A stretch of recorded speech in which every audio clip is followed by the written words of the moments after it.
Since the dawn of civilization, the forces of nature and the whims of gods held sway over humanity. But 2,500 years ago, humankind experienced a profound transformation. Suddenly, there were new possibilities. This is a time when rationality overrode superstition and belief. This is an ethic which does not rely on the gods. The world is now explained in terms of natural forces. We're now responsible for our own destiny. Upheavals across the globe sparked an ambitious vision of what humans could achieve, spearheaded by three trailblazers. Socrates, Confucius and the Buddha, great thinkers from the ancient world whose ideas still shape our own lives. Is wealth a good thing? How do you create a just society? How do I live a good life? By daring to think the unthinkable, they laid the foundations of our modern world. I've always been intrigued by the fact that these men, who lived many thousands of miles apart, seemed almost spontaneously, within 100 years of one another, to come up with such radical ways of thinking. So what was going on? I want to investigate their revolutionary ideas, to understand what set them in motion. In this episode, I'm on the trail of that most enigmatic of philosophers, the Buddha. The wandering seeker of truth who challenged religious orthodoxy. Caste was not a barrier. Priests were not required. Analysing his thoughts and desires sparked game-changing insights. This is the teaching of Buddha. Everything is subject to change. Setting the Buddha on his path to enlightenment, a whole new way of being, and an escape from the suffering of life. Technologically, the world has progressed immensely, but psychologically, I don't think we moved very far.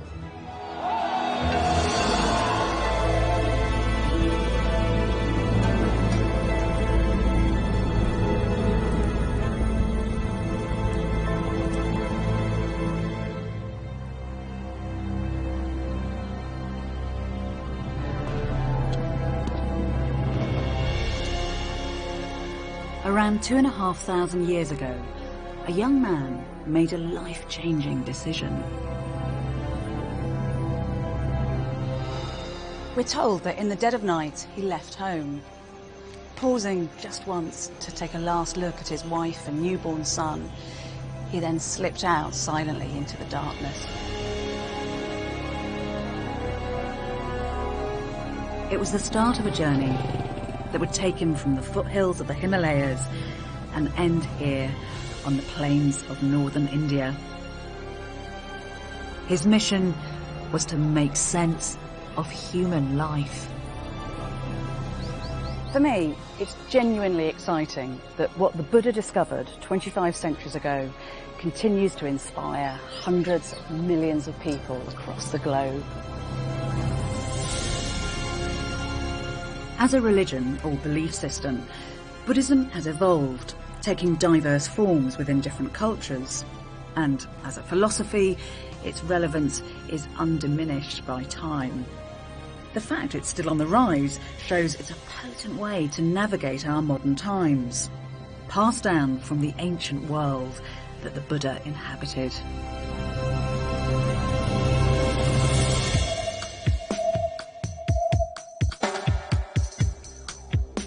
Most of what we know about the Buddha is based on oral accounts that were written down a few centuries after his death. They tell us he was born sometime between the 6th and the 5th centuries BC, in what's now southern Nepal. We're told he was a prince, Siddhartha Gautama, good-looking, skilled in weaponry, and prophesied to achieve great things. But his father, the king, was worried, because it was predicted his son would do one of two things: stay in the king's palace and become an emperor, or leave home and become a great religious leader. The king, preferring his son to be a more conventional emperor, surrounded the prince with luxury to attach him to a worldly life. The streets were cleared of all unpleasant sights, so he was blissfully unaware of the suffering in the world. But the plan backfired. One day, whilst out in his carriage, he unexpectedly saw an old man. Later, he saw a sick man, and then a corpse. Witnessing the pain and frailty of human existence shook him to the core. When the prince saw a holy man, he was inspired, and his destiny was sealed. I have to say, this colourful account of the Buddha's early palace life does have more than a ring of fable to it. It feels like a kind of textbook, heroic story. But it does also seem to reflect a real existential crisis. The Buddha observed that our lives were permeated by suffering. His quest was to find out if there is a way to overcome it.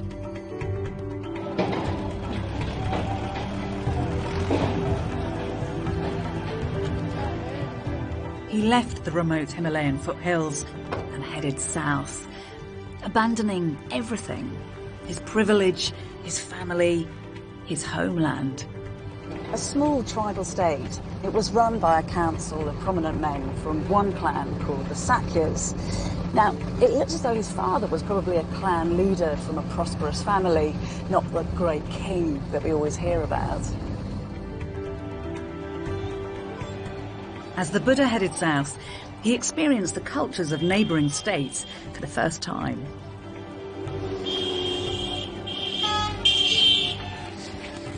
Arriving here, he'd have seen everything with the eyes of a curious stranger.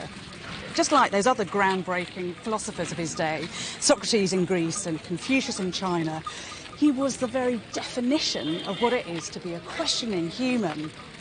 He refused to be constrained by convention and complacent belief. He would follow wherever his inquiry led him.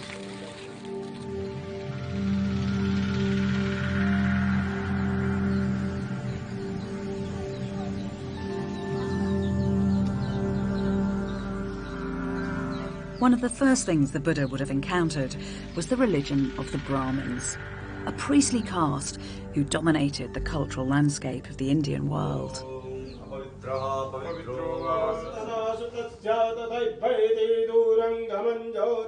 They're going to offer rice and flowers to evoking the gods now.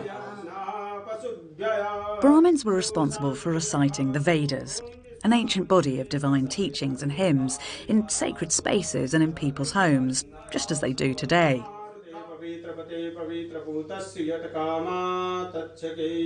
Another key role was to perform sacrifices, to persuade the gods to sustain the order of the cosmos and deliver prosperity.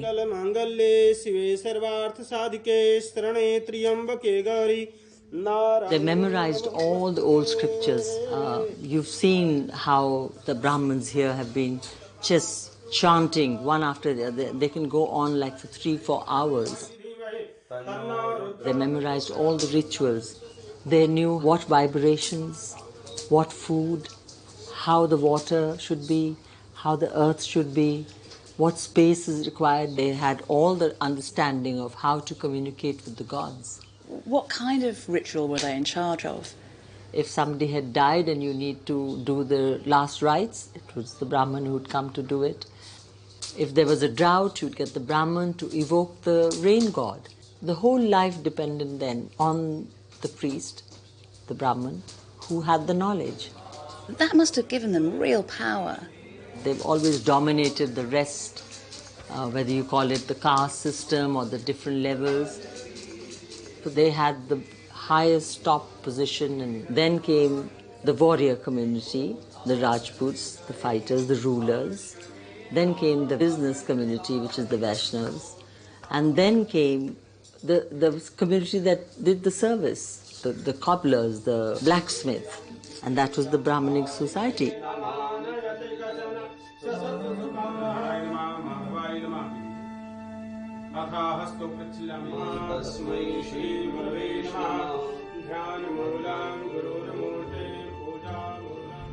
For the Buddha, the rigid hierarchy of the caste system and sacrifice to the gods relied on blind faith and received wisdom, not any kind of rational explanation. He passionately thought that there must be a more robust, a more credible way to understand and explain our place in the world.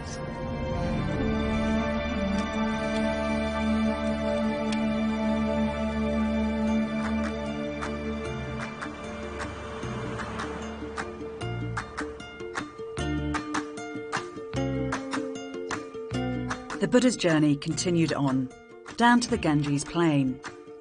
It was a world in the midst of rapid transformation. New cities and prosperous centralised kingdoms had emerged.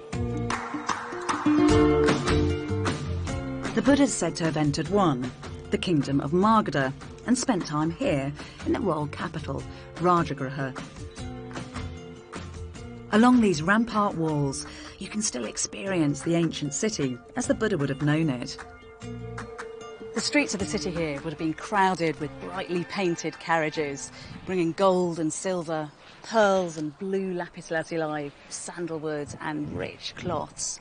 And then in the distance you'd have seen great caravans carrying in more fabulous goods from the Bay of Bengal and what is modern-day Afghanistan.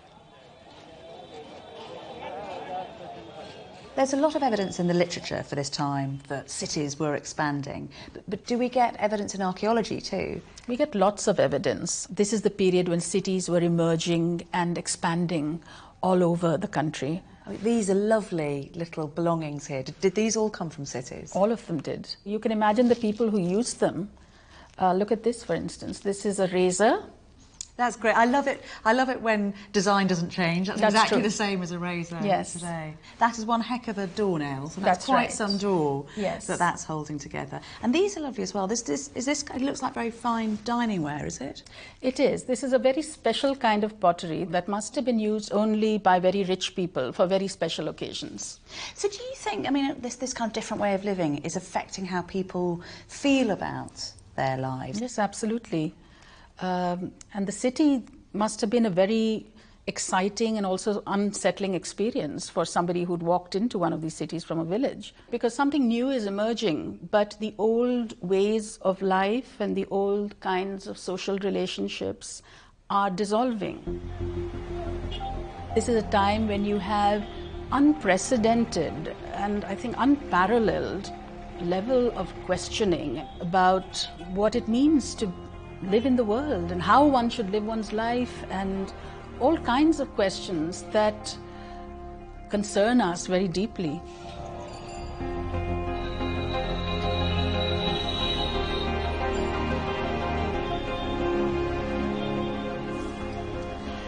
Cities were a real paradox. They did offer dazzling new opportunities, but they also cut people loose from everything that they knew, from their tribe, from their land, from ways of being that hadn't really changed much for millennia. So they were wonderful, but they were also actually quite threatening. People must have wondered what life was all about and how they should now best live together. It was a time of intense questioning. Can we control our desires? And the Buddha would play a vital role in that debate.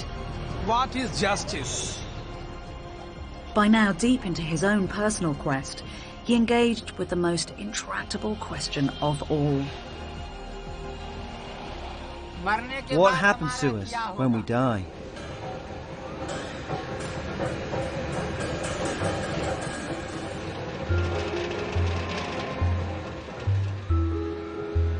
Inspired by the cycles of renewal in the natural environment, people had come to believe we were part of an endless cycle of birth, death and rebirth known as samsara.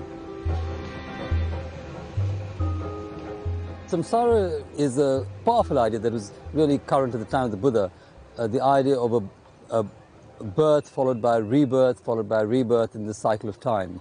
But humanity's always been aware of the cycle of life. So what made samsara different? The cycle of rebirth really means that you go from one life to another, and you can be manifested in a different form in each life. You could be manifested as a god, or you could be manifested as a human being, maybe a higher or lower caste. You could even manifest as an animal or an insect, as a cockroach. And so that is really the cycle of rebirth from life to life through a continuous passage of time. So do you think people felt trapped by this?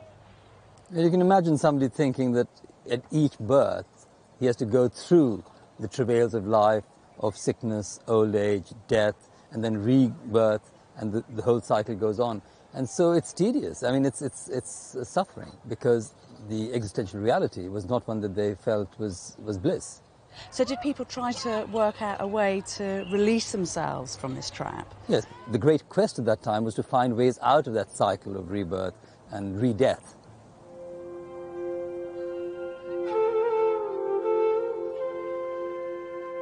For the Buddha, the rituals of the Brahmins weren't the answer to the perennial suffering of life. They didn't seem to offer a permanent solution to samsara. But he was convinced that a mechanism to completely break free from the cycle altogether could be found. And he wasn't alone. A wave of truth seekers had left their families and homes to wander the earth in search of the solution. Renouncing everything, some chose to live in forests, which is where, we're told, the Buddha went looking for them. For the Buddha, self-discovery came from examining your own individual experiences and then drawing logical conclusions from them. So, in order to try to evaluate the ideas of these new thinkers, he decided to try out their methods firsthand.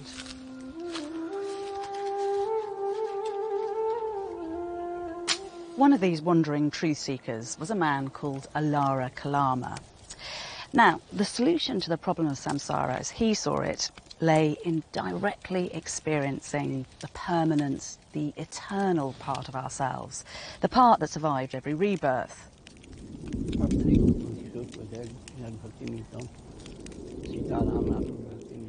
To do this, he meditated, to block out the distractions of the temporary external world.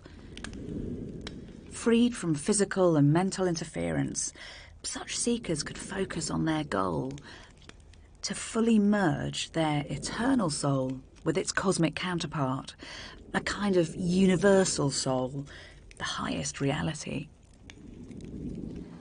The idea seems to have been that by creating union between the microcosm, the individual self, and the macrocosm, this world soul, they would achieve liberation. Under Alara's tuition, we're told the Buddha showed such remarkable ability, he could achieve a profound stillness of mind.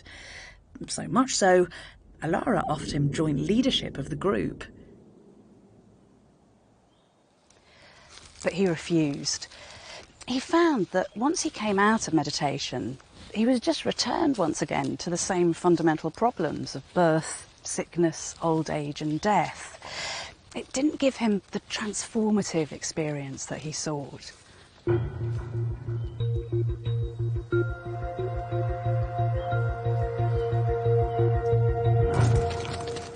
But the Buddha didn't give up.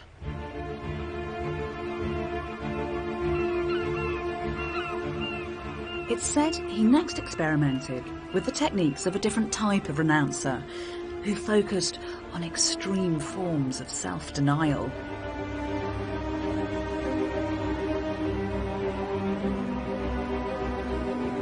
These type of renouncers also believed that the material part of our being is an obstacle to liberation. Theirs was a much more drastic solution. Instead of focusing on the mind, they put all their efforts into subduing their bodies.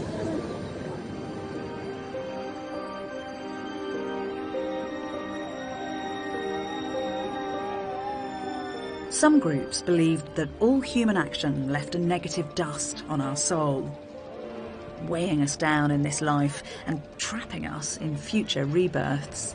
Some fasted, some stood stock still for months on end. Others endured the heat of the midday sun, all to burn off the results of their previous actions.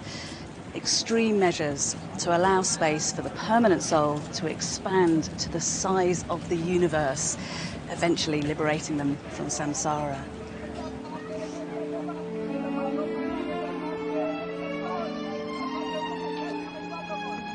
It seems the Buddha spent 6 years experimenting with all kinds of self-denying extreme penances. He tried a technique of holding his breath for longer and longer periods. He walked around naked. He ate tiny amounts of food, just 1 grain of rice a day. We're told that he almost died. His bones were like the rafters of a derelict house, and he could actually feel his backbone through his stomach. But despite all this, he wasn't making any progress. The pain was clouding his mind. The austerities weren't providing a solution to suffering. They were just making him suffer even more.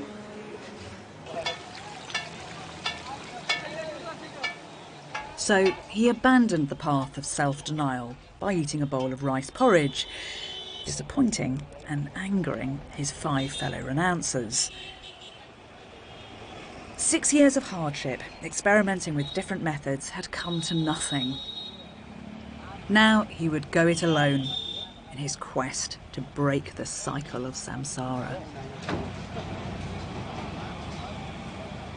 What the Buddha attempted next was something new, a middle way between the extremes of self-indulgence and the rigours of self-mortification. Moderation would be his radical new approach from now on.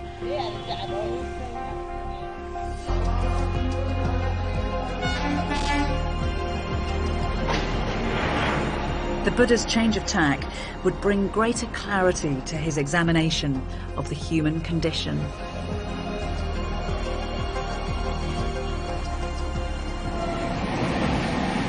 The Buddha believed that all we can know for sure is how we experience the world, and that it's our minds that determine what kinds of experience we have. Using his meditation skills, he interrogated the internal workings of his own mind, and what the Buddha discovered contradicted the assumptions people held about the permanence of the soul. He realised that the external world as we experienced it was constantly changing, and that we were constantly changing too. Our material form, our sensations, our mind, our consciousness, our character, all in perpetual flux. This realisation exposed a fundamental flaw in the Buddha's thinking. All efforts to identify a permanent self were futile, because a permanent or independent self did not exist. When the Buddha is looking at how the process of his suffering was developing, he started looking at it very much like a doctor. And he started looking at a cause, and he starts realizing that everything is fleeting, is changing.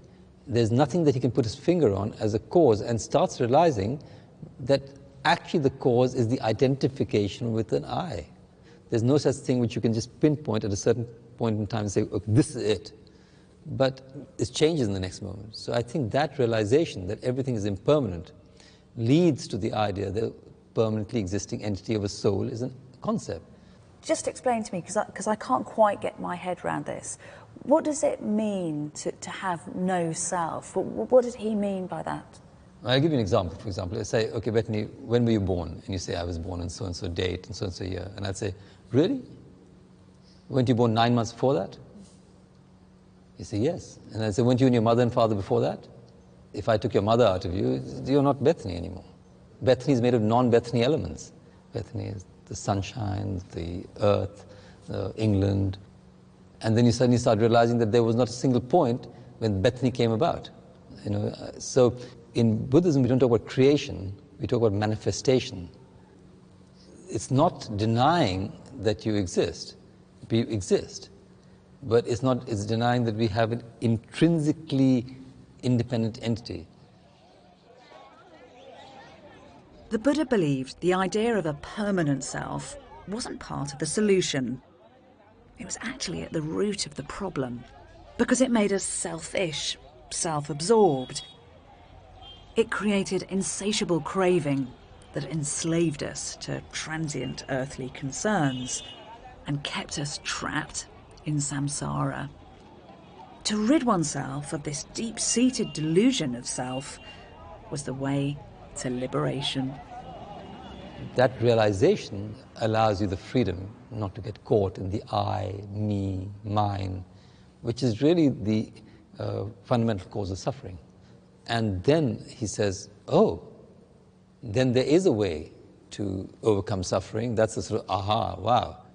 So his teaching was based around rediscovering your nature, which is non-self nature.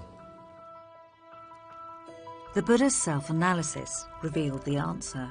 If we could extinguish the delusion of self, we would see things as they truly are, and our suffering would end.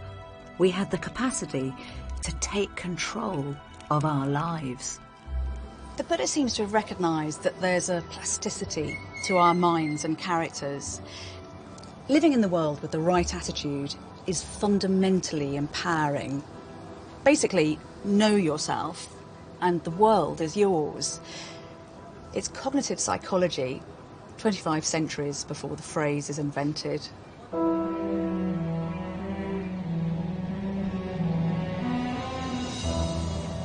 The Buddha was ready to throw all his efforts into bringing about his self-transformation. Arriving on the outskirts of a small village, he found a beautiful stretch of countryside with a pleasant grove nestled on the banks of a sparkling river. We're told that one night, age 35, the Buddha came here to Bodh Gaya and calmly sat underneath the ancestor of this very tree. Today, it's a pilgrimage site for many millions for one key reason. Because this is where it all came together.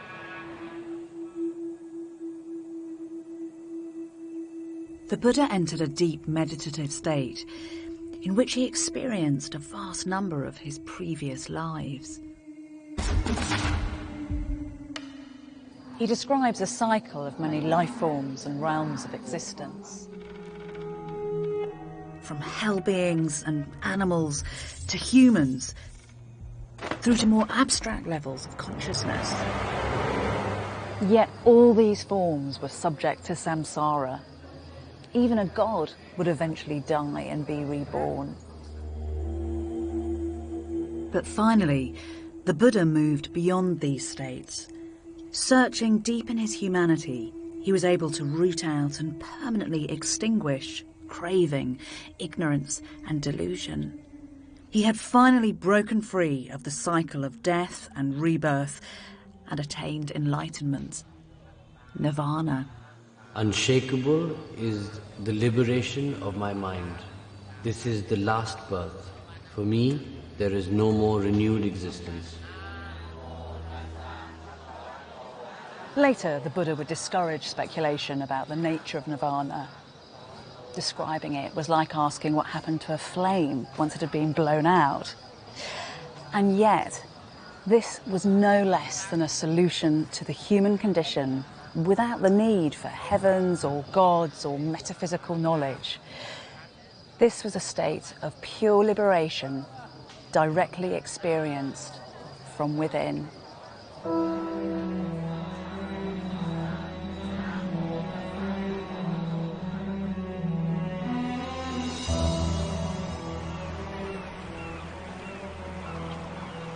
The Buddha had harnessed the capabilities of the mind to identify what he believed it fundamentally was to be human.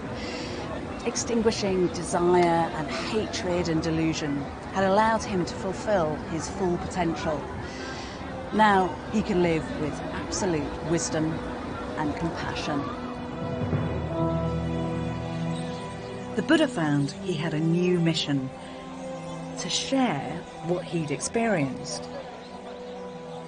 He wasn't sure if he could ever communicate it, but his profound empathy for others drove him on. His starting point was the 5 former renouncer friends he'd left for his middle way. The sources tell us he found them where I'm heading next, the outskirts of modern-day Varanasi, the site of an ancient deer park. At first, his former companions were reluctant to welcome him. And then, we're told, they realised that a great transformation had taken place. They greeted him with respect and washed his feet. And it's now that we get a sense of the compelling charisma of the man. Because what the Buddha had to tell them was mind-blowing in its insight and clarity. The Buddha shared his discoveries, known as the 4 Noble Truths. The first truth was the inevitability that all life is suffering. But by suffering, the Buddha didn't just mean illness and old age, but the persistent disappointments and insecurities of life. The second truth was that suffering is caused by craving. The third was that since suffering has an identifiable cause, it could have an end. But it was the fourth truth that offered the critical, practical answer. This truth was a path, what he called the Eightfold Path, and it offered up an end to all suffering. With the Buddha's guidance, his small group of disciples made quick progress. They gained wisdom, practiced ethical conduct, and achieved mental discipline through meditation. Finally, they experienced nirvana for themselves.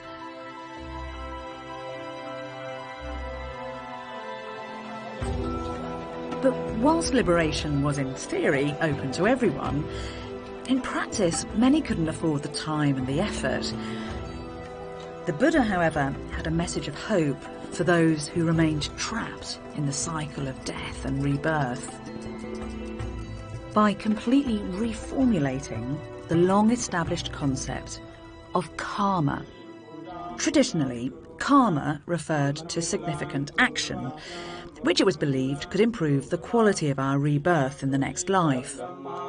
In the early days of Brahmanism, karma was synonymous with ritual action performed by priests on behalf of the higher castes. The lowest castes had little prospect of improving their lot through this ritual form of karma. Buddha changed karma from ritual action to the thought of that action. So the intent of that action was more important than the action itself. If you thought well, or if you had good intentions, then you could change your destiny, not necessarily in this life, but in future lives as well, That's a key shift, isn't it? That is a very major shift in the understanding of the notion of karma, From ritual action to an individual's choice of doing good. They have to be good human beings, and that's the fundamental thing about Buddhism. So that's not just a kind of philosophical shift, that's a change in society. Absolutely. He took it out of the hands of the priests who were empowered to change the destiny of men and gave it in the hands of people who were practicing Buddhism. So it doesn't matter what class you're from, actually, No. or what gender? You could be anyone. You could belong to any caste. It didn't really matter. Everybody had the choice and the freedom to improve, to become a good person.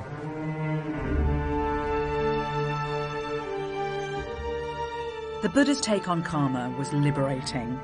Everyone stuck in the cycle of samsara had the chance to improve the quality of their rebirth. Now you are no longer good or bad, dependent on class or gender or some kind of ritual expertise. The Buddha sought answers that had the potential to benefit everyone. Just think what a radical development that is.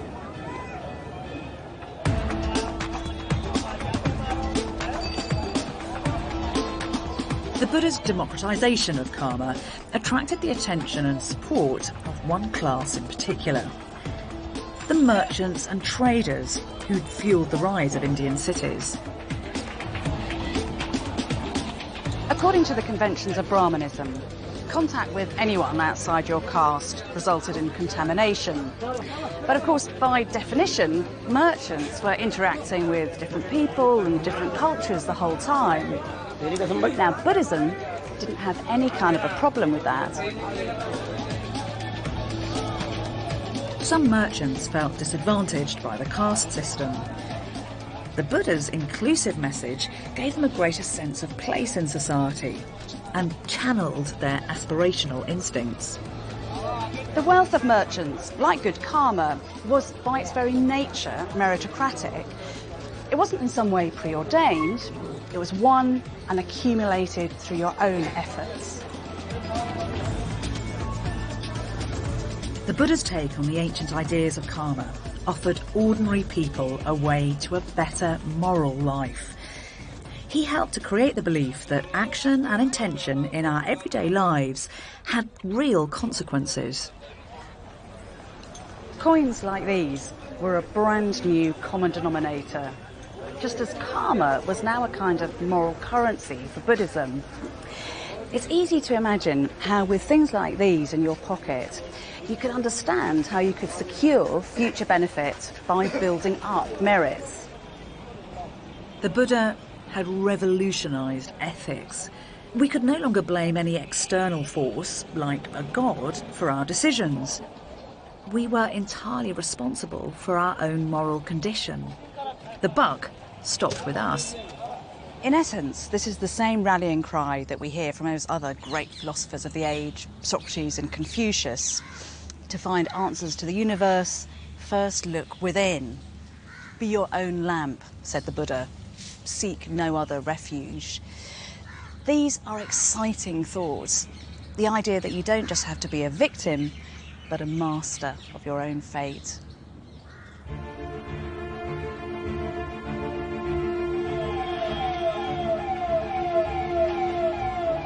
The Buddha forged ahead with his potent message of personal liberation. It's said he crisscrossed the central Indian plains, giving public talks in cities and the country to anybody he thought ready to hear his message. And the community of disciples who shared his mission and wandering lifestyle acquired a name, the Sangha. At this stage, the Sangha was dispersed and only loosely organised. But according to traditional accounts, when the Buddha came here to a forest on the outskirts of Rajagriha, the Buddhist order would take on a whole new direction. The king of the city, Bimbisara, heard that the Buddha was camped outside and went to visit him with 120,000 Brahmins. On hearing him preach, we're told that each and every one of them, including the king, begged to be received as lay followers. We know that with people, when we meet some people, we immediately feel a sense of reverence, a sense of humility in their presence, and yet they don't seem inaccessible. He was, I feel, very charismatic. People were, in a way, entranced by him. I think he was able to understand the psychology of the person. He had a sort of intuitive sense of what the person needed. He was not saying, I'm the one who knows. He said, you try it. And this spirit of free inquiry that the Buddha was really encouraging was quite revolutionary. Following their meeting, Bimbisara was said to have donated a bamboo grove on this very spot as a retreat for the Buddha's growing community. Winning over wealthy patrons would be crucial for the future of the Buddha's message. The establishment of permanent bases in places like this saw the Sangha develop from a group of like-minded itinerants into a settled institution.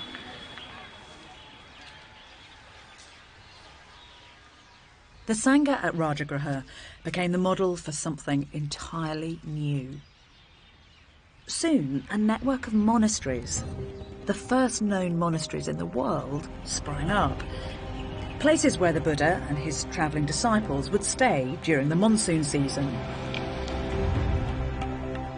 The movement was changing, and the Buddha's role would change too. He taught that each monk was an island and responsible for themselves, but now he's believed to have created a comprehensive set of guidelines. in early Buddhism, there was only few monks, so there was no need of rules because those who become monks were very highly intelligent and highly, spiritual. They have the clear intention, comprehension, why I am become a monk. So they never done anything wrong.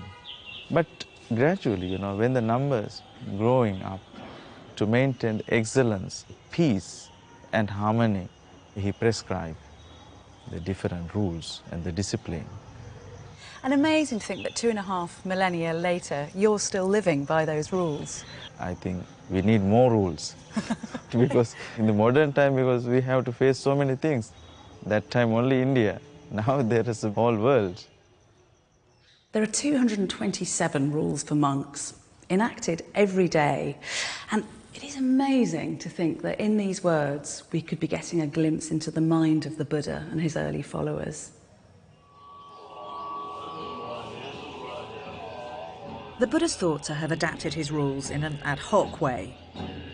He was a pragmatist, not above changing his mind and listening to reason, even when it came to the thorny issue of including women. At the very beginning, they were regarded as a bit of a burden because they needed protecting. But the logic that liberation should be available to all meant that really they had to be included. And we're told that the Buddha himself eventually declared that nuns should be part of the Sangha. The rules of the Sangha are eminently practical. Self-discipline and resourcefulness are enshrined into daily life. They dictate what you can own and what you must give up. Monks are allowed to have 8 possessions. There are 3 robes basically. It is to look ugly, not too beautiful. We have to have a small needle and the threads. But nowadays we don't stitch because we have ready-made robes. This is the razor. It is very troublesome to keep hair. Yes. So we leave it, everything.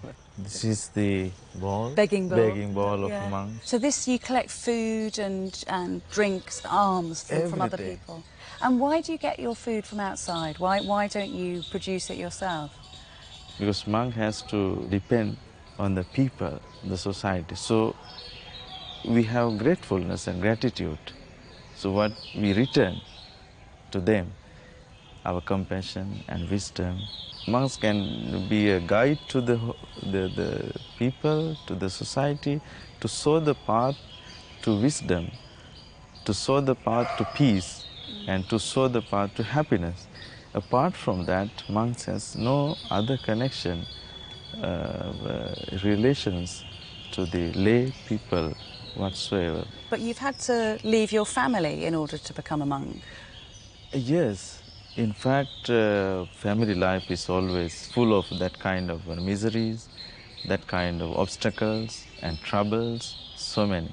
So living in a family life, one cannot practice a simple, holy life in order to achieve the spiritual heights.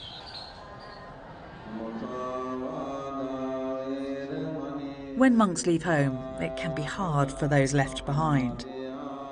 The Buddha is said to have acknowledged the grief he'd caused his family and proclaimed that monks needed parental permission to join. Buddhism is a philosophy or a religion that's sometimes criticised for only benefiting the practitioner, that rather coldly sees social and family bonds as attachments to the world and therefore a barrier to achieving nirvana. But what I get the sense of here is a real commitment to collective well-being.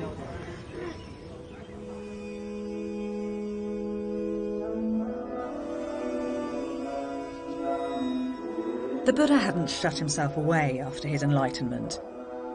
His insights had heightened his concern for others, and he'd spent over half his life helping those around him to alleviate their suffering. The Buddha's insistence on the absolute value of compassion is something that really impresses me.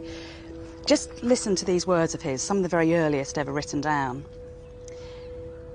Let no one deceive another, nor despise anyone, anywhere. As a mother protects her child, with boundless, loving kindness, cherish the world. Love without limit. How can you argue with that?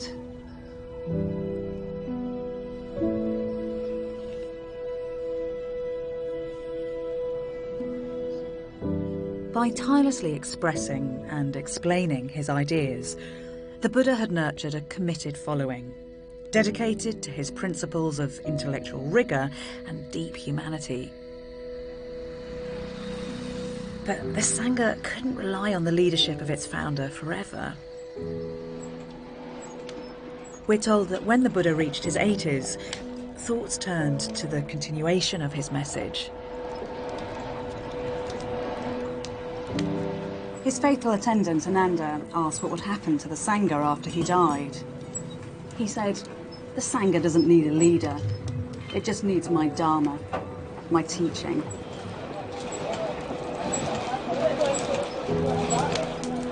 After accepting a meal at the house of a humble blacksmith, it's believed he contracted food poisoning and quickly became very ill. Yet, having achieved nirvana, the Buddha had no fear of death. His suffering had ended with the moment of his enlightenment. He would not be reborn. And what followed death was, like nirvana, beyond comprehension.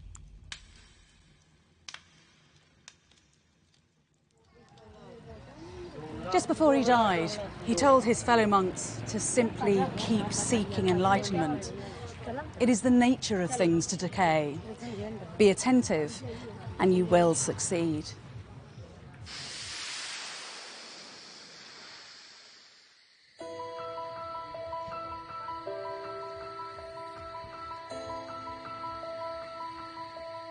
The Buddha's death robbed the Sangha of their founder and leader. With this vacuum, there was a real danger his ideas would be lost or corrupted. The Buddha had encouraged the Sangha to reach consensus on day-to-day concerns by holding regular meetings, and now the monks did as they'd been taught.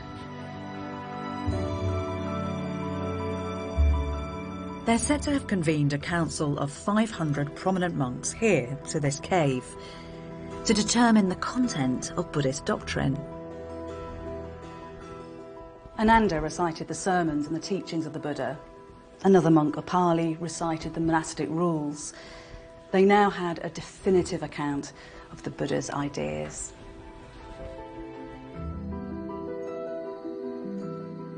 For the next few centuries, the Buddha's message was kept alive by the Sangha.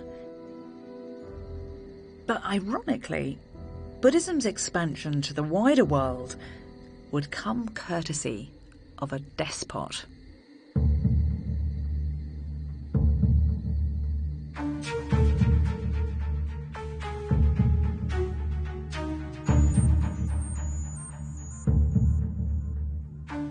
"200 years after the Buddha's death, most of what is modern India was ruled by the ruthless emperor Ashoka. This well in Ashoka's ancient capital, Patna, is believed to have been his purpose-built torture chamber. We're told that here, Ashoka's sadistic head torturer would prise open the mouths of his victims and pour molten copper down their throats.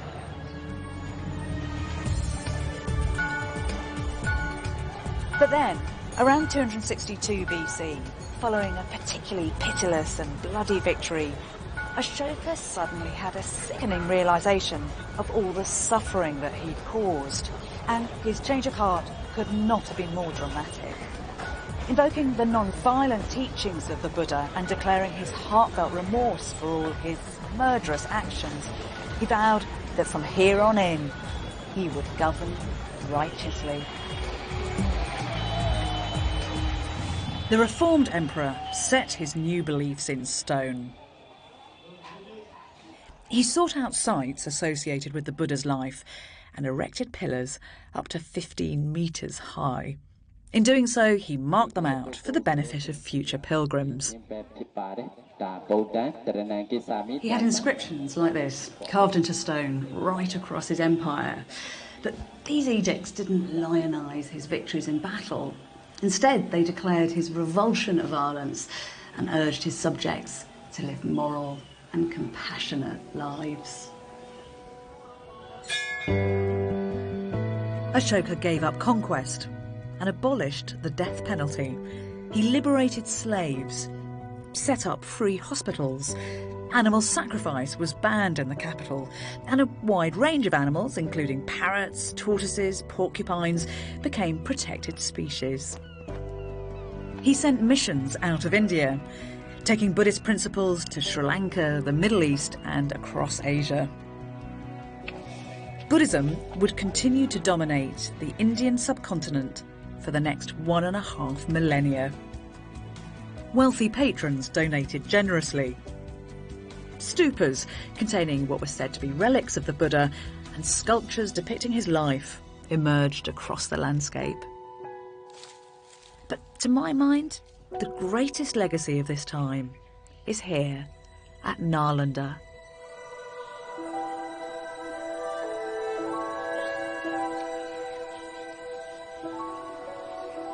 It is just such a treat to be here because this place has a claim to be the oldest university in the world.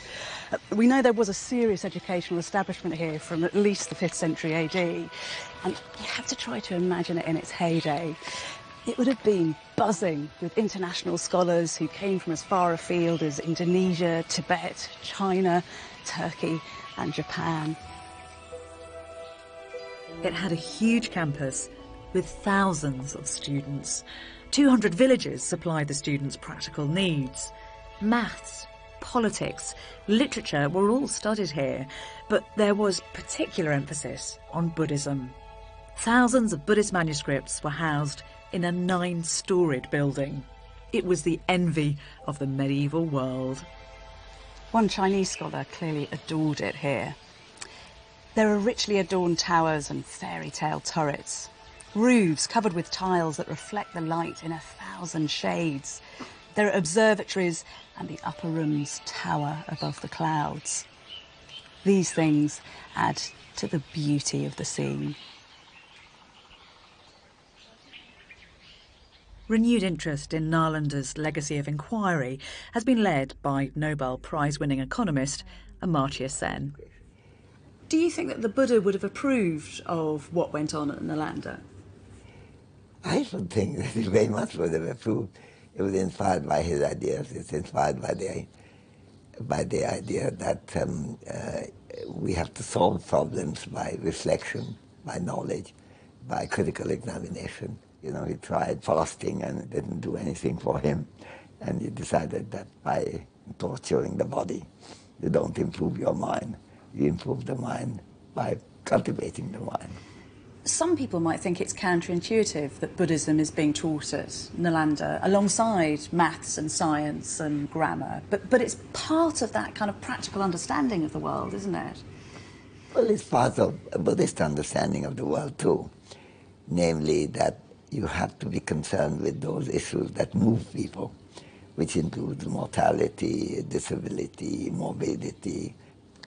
It wouldn't be seen in any kind of conflict with Buddhist studies, because Buddhism is also about human life.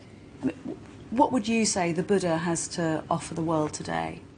One of the things that Buddha identifies is that it's possible for you to agree on good action without necessarily agreeing on a bigger metaphysical view of the universe.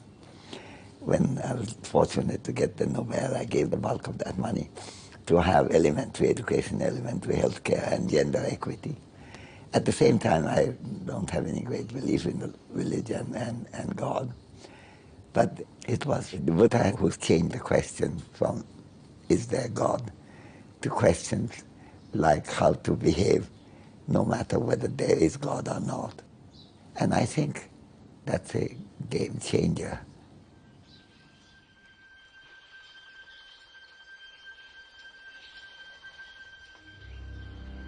Buddhism had been in the ascendancy, but from the 7th century, changes in patterns of patronage began to affect big institutions like Nalanda.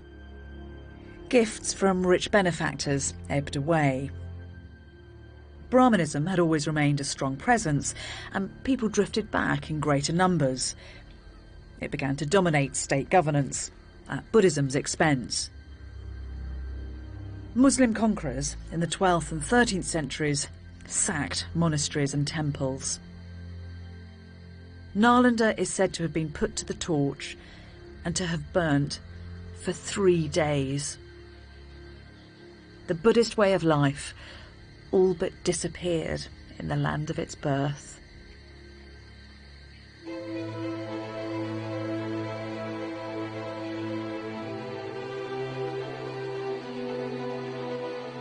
But Buddhism was already on the move.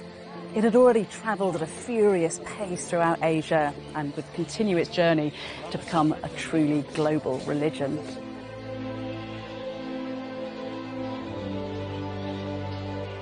With no single sacred language, no inflexible dogma, Buddhism was ripe for export. It's an adaptable philosophy that's become a diverse belief system. As it spread, it cross-pollinated with other cultures in numerous unexpected ways. For some, there is life after death, and the Buddha is a figure of devotion. Since the 20th century, it's even been implicated in violent nationalist struggles. But at its heart, the Buddha's message remains the same.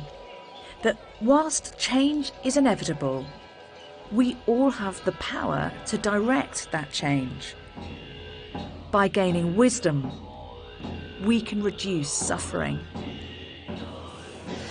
The Buddha's life is a fascinating one from an age that made history. But we can relate to him on a very personal level.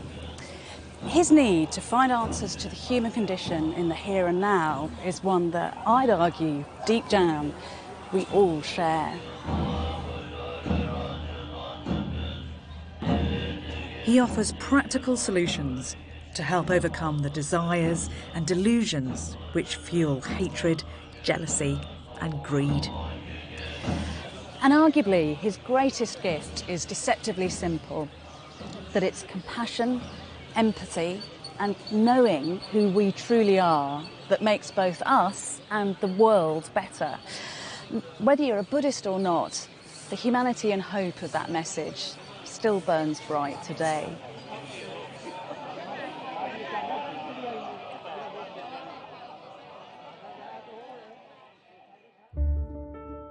If the mind of the Buddha has made you think, explore further with the Open University to find out how great minds have influenced our world. Go to the address on the bottom of the screen and follow the links to the Open University. Next time, I investigate a philosopher who influenced the whole of Western thought, Socrates. His rigorous methods and uncompromising questioning made him the moral conscience of the city he loved, Athens. Yet his dogged pursuit of truth would end with a death sentence.